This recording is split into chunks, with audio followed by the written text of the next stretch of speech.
안녕하세요. 명지대학교 도서관입니다.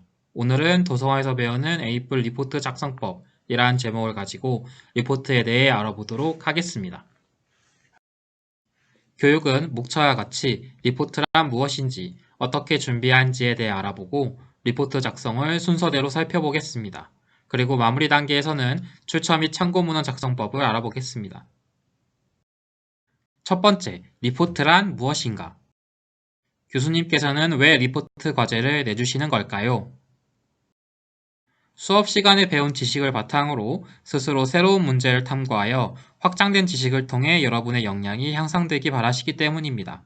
그렇기에 배운 내용을 그대로 작성하시면 안 되며 수업 시간에 배운 내용을 기반으로 본인의 생각을 잘 담아내는 것이 중요합니다.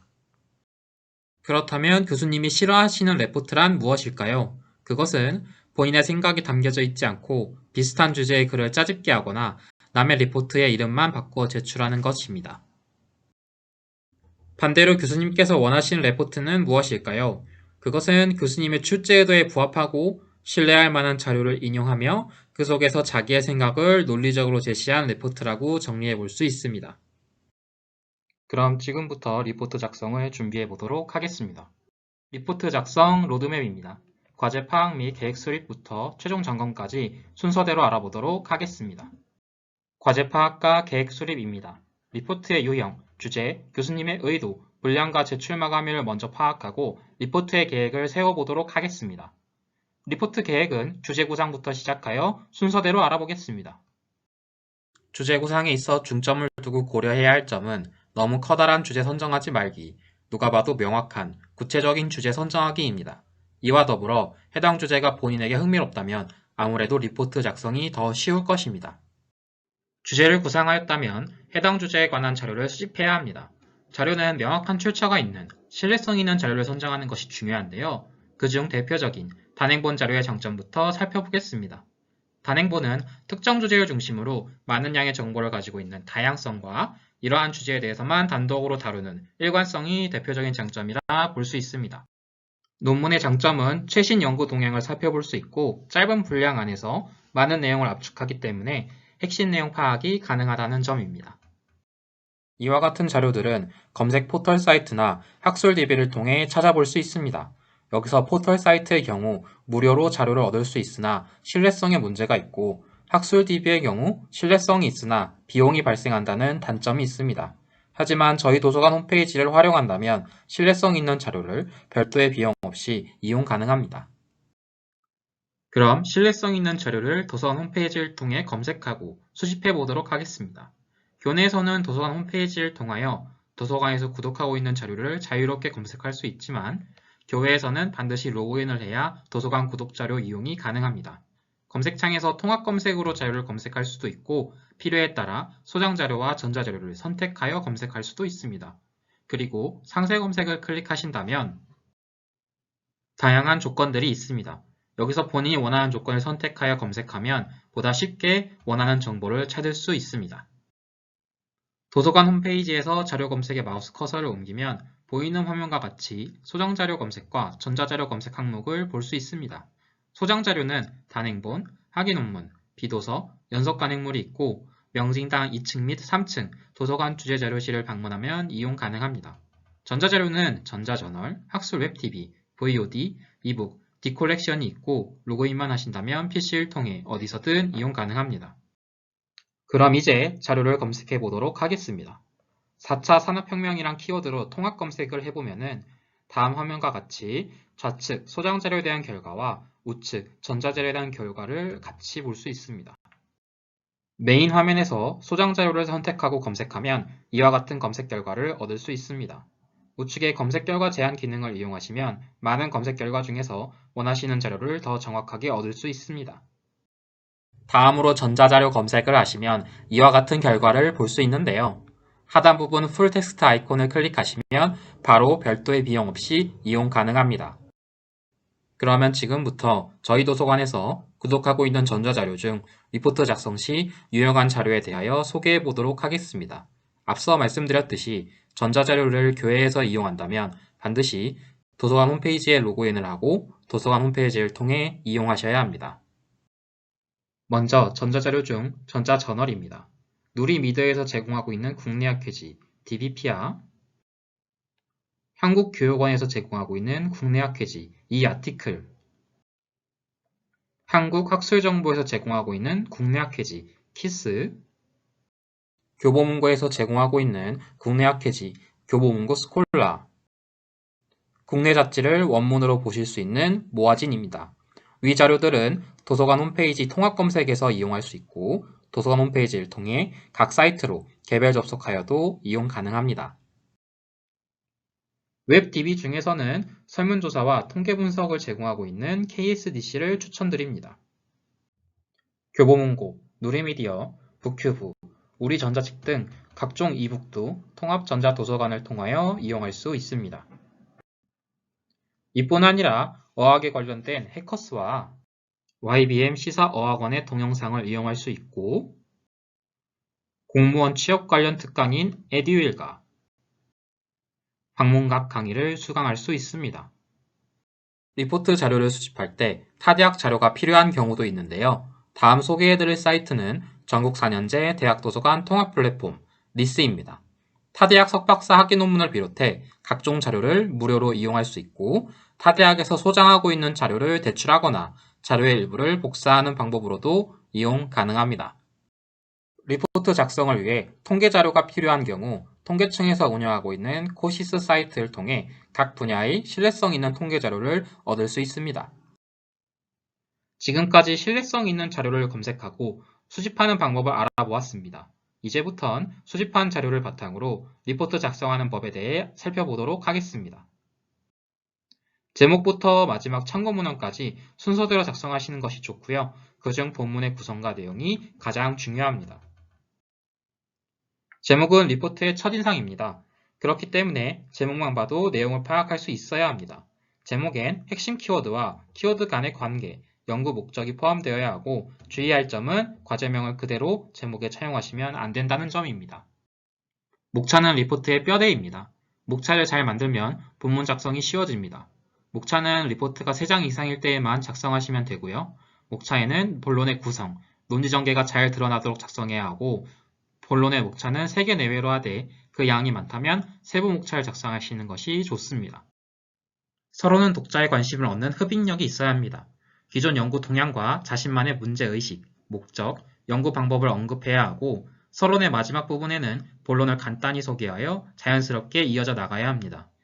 그리고 특수한 용어나 의미를 규정할 때에는 반드시 서론에서 용어에 대한 개념을 정의해야 합니다. 이와 같이 서론은 적은 분량에 비해 해야 할 역할이 많아 제일 마지막에 작성하시는 것도 추천한 방법입니다. 본론은 이제 앞서 세운 뼈대에 자신만의 생각을 논리적으로 작성해야 합니다. 수집한 자료들은 자신만의 방식으로 재해석하는 것이 중요하며 본론의 끝엔 반드시 자신만의 결론을 제시해야 합니다. 또한 리포트 작성에 참고하였던 모든 자료들은 반드시 출처를 기입해야 하는데요. 이 부분은 마지막 참고문헌 쪽에서 다시 자세히 살펴보겠습니다. 결론 부분에서는 본론의 요약과 총평을 제시해야 합니다. 연구 결과 요약, 시사점 및 의의, 한계점, 후속 연구 방향을 언급하면 좋고 연구 전체에 대한 자신만의 해석과 의견도 반영하면 더욱 좋습니다. 여기서 주의할 점은 결론 부분에서 갑자기 본론에 언급하지 않은 주제나 용어를 다루어서는 안 된다는 점입니다. 지금까진 리포트를 작성해 보았는데요. 이제부터 보이는 리포트로 수정하는 작업이 필요합니다. 아무래도 리포트의 독자는 평가자이다 보니 리포트가 눈에 잘 들어온다면 저자인 여러분들의 의견이 보다 정확하게 전달될 것입니다. 그 첫 번째는 정확한 표현입니다. 추상적이지 않게 누구나 똑같이 이해할 수 있는 표현이 가장 좋습니다. 두 번째는 읽기 편하게 편집하는 것입니다. 글자의 크기, 모양만으로도 제목과 본문을 구분하고 보다 큰 개념부터 번호를 붙이고 들여쓰기를 한다면 보는 것만으로도 계층 구분이 명확하게 되어 보다 쉽게 읽는 것이 가능해집니다. 제목은 고딕체 스타일을, 본문은 명조체 스타일로 작성하는 것을 추천하고 싶습니다. 세 번째는 도표와 이미지 활용하기입니다. 문자가 내용을 논리적으로 전달하거나 상세한 설명이 가능하다는 장점이 있지만 글만 가득하다면 리포트를 읽는 것에 부담을 느낄 수 있기 때문에 도표나 이미지를 활용하는 것이 좋습니다. 도표 같은 경우엔 관련 내용이 끝난 직후 이어서 붙여주는 것이 좋으며 이미지는 누가 봐도 객관적으로 판단 가능한 이미지를 사용하는 것이 중요합니다. 이렇게 리포트를 한번 작성해 보았다면 퇴고하는 단계가 필요합니다. 지금부턴 퇴고의 3원칙을 간단히 소개해 드리겠습니다. 첫 번째, 부가의 원칙은 필요한 내용을 보충하는 것으로 글의 전문성을 높이는 작업이고, 삭제의 원칙은 불필요한 부분을 지우는 것으로 중복되거나 사족인 부분을 지워 글을 보다 간결하게 만드는 작업입니다. 마지막으로 구성의 원칙은 전체적인 글의 조직이나 전개를 수정하는 것으로 글의 전달력을 보다 높이는 작업입니다.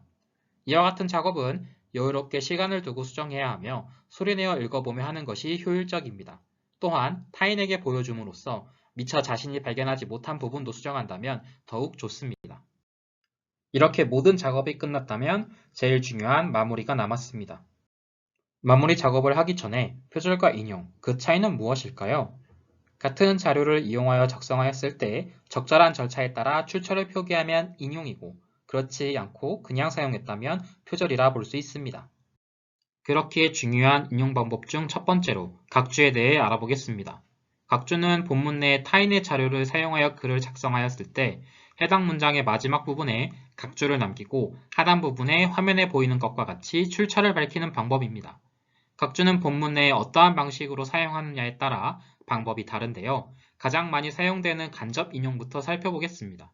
간접 인용은 인용할 문장을 자신만의 방법으로 요약, 재구성한 후 각주를 작성합니다. 직접 인용은 인용할 문장을 그대로 기입하는 방법으로 화면에서 보는 것과 같이 서두에 저자를 표기한 후 인용문 앞뒤에 쌍따옴표를 붙이면 됩니다. 출처는 간접 인용과 같은 방식으로 표기하시면 됩니다.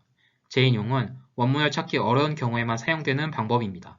인용 각주를 남긴 후 출처 부분에 일단 원문에 대해 기입하신 후 콜론 뒤에 인용문 출처를 기입하시면 됩니다. 동일한 참고문헌을 중복하여 인용한 경우 출처를 일부 생략 표현 가능합니다. 예시에서 보는 것과 같이 2번과 3번 각주는 연속되어 같은 자료를 인용하였기 때문에 뒤에 있는 각주를 윗글로 표기하여 일부 생략 표현했고, 1번과 4번 각주와 같이 동일한 자료를 인용하였으나 연속되지 않은 경우에는 뒤에 있는 각주를 앞글로 표기하여 일부 생략 가능합니다. 이제 참고문헌 작성법에 대해 알아보겠습니다. 참고문헌은 단행본, 국내 논문, 외국 서적, 외국 논문, 기타 인터넷 자료, 순서대로 자료 유형별로 구분하여 기입하여야 하고, 동일한 자료 유형이라면 가나다 순으로 적어야 합니다. 또한 참고문헌은 다양한 인용 양식이 존재하는데 중요한 것은 한 가지 양식으로만 작성하는 것입니다. 예시로서 ACS, MLA, IEEE 세 가지 양식을 소개해 드리겠습니다. 세 가지 양식을 살펴보시고 본인의 전공에 맞는 스타일을 사용하시면 됩니다. 여기서 중요한 점은 전공에 맞는 스타일을 찾는 것보다 앞서 말씀드린 바와 같이 한 가지 양식을 통일성 있게 작성하기입니다. 실제로 인용과 참고문헌을 작성한 예시를 보도록 하겠습니다. 정리하여 설명드리자면 주석은 본문 내에서 사용한 자료에 출처를 기입하는 것이고, 참고문헌은 이 리포트를 작성하면서 참고한 모든 정보들의 출처를 제일 마지막 후반부에 기입하는 것입니다. 좋은 리포트 만들기 5계명을 살펴보면서 마무리해 보겠습니다. 목적과 의도를 정확히 밝혀 교수님의 의도에 부합한 리포트를 만들고, 정확하게 표현하여 누가 봐도 똑같이 이해할 수 있게 해야 하며, 읽는 것이 아닌 보는 리포트로 편집하여 내용을 보다 쉽게 이해할 수 있도록 만드는 것이 좋고, 자료를 인용하되 정확한 방법으로 출처를 밝히고 전체적으로 오탈자, 표지, 마감일을 점검하고 준수하는 것이 중요합니다.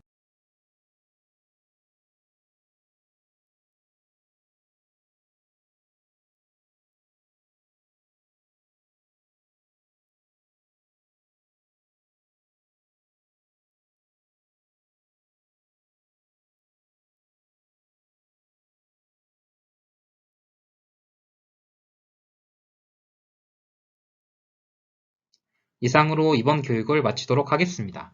감사합니다.